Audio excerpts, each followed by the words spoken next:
सन्मान्य सदस्य स्नेहा दुबे। धन्यवाद अध्यक्ष महोदय। विधेयक क्रमांक 48 महाराष्ट्र महिला शेतकरी सक्षमीकरण विधेयक 2026 या विधेयकाला समर्थन देण्यासाठी मी उभी आहे अध्यक्ष महोदय।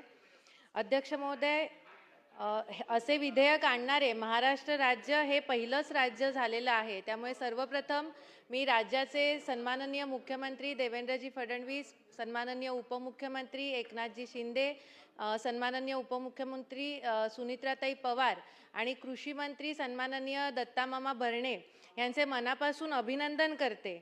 आणि अध्यक्ष महोदय, पुरोगामी महाराष्ट्राची आपली ओळख आहे आणि ही ओळख या विधेयकाने अधिक ठाम होते अध्यक्ष महोदय।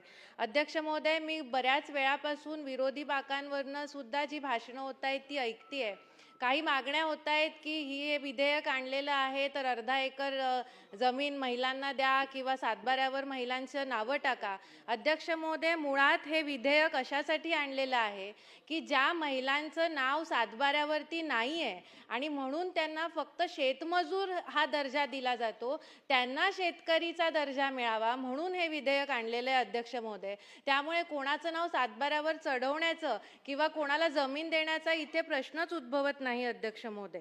अध्यक्ष महोदय, या विधेयकामुळे ज्या महिलांच्या नावावर जमीन नाही आहे त्यांना कर्ज घेण्याची त्यांना अधिकार मिळणार आहे। त्यांना शेतकऱ्यांसाठी ज्या ज्या योजना आहेत त्या सगळ्या योजनांचा लाभ घेण्याचा अधिकार मिळणार आहे अध्यक्ष महोदय। त्यामुळे अध्यक्ष महोदय, भारतीय संविधानाने अनुच्छेद 14 मध्ये दिलेल्या समानतेच्या अधिकाराची हे विधेयक म्हणजे एक महत्त्वपूर्ण अंमलबजावणी आहे अध्यक्ष महोदय। शेतात पुरुषाच्या खांद्याला खांदा लावून काम करणाऱ्या महिलेला शेतकरी म्हणून कायदेशीर मान्यता हे विधेयक देते। खऱ्या अर्थाने महाराष्ट्रातील कष्टकरी महिलांना आणि महाराष्ट्राच्या मातीला आज या विधेयकाच्या रूपाने न्याय मिळतोय अध्यक्ष महोदय। केवळ महिलांना देवीच्या स्थानी बसवून त्यांची पूजा करायची नाही तर त्यांना कायद्यातही समान अधिकार देणारे महाराष्ट्र राज्य आहे। आधी घरपट्टीवर महिलांचं नाव, मग वनपट्ट्यांवर महिलांचं नाव, त्यानंतर बाळाच्या नावामध्ये वडिलांसोबत आईचं नावाचा अधिकार देणारा आणि आत्ता शेतामध्ये राबणाऱ्या कष्टकरी महिलांना कायदेशीर अधिकार देणारं महाराष्ट्र राज्य आपलं ठरते अध्यक्ष महोदय। आणि आज या क्षणी मी या महाराष्ट्र राज्याच्या विधानसभेची सदस्य आहे याचा मला प्रचंड अभिमान वाटतोय अध्यक्ष महोदय।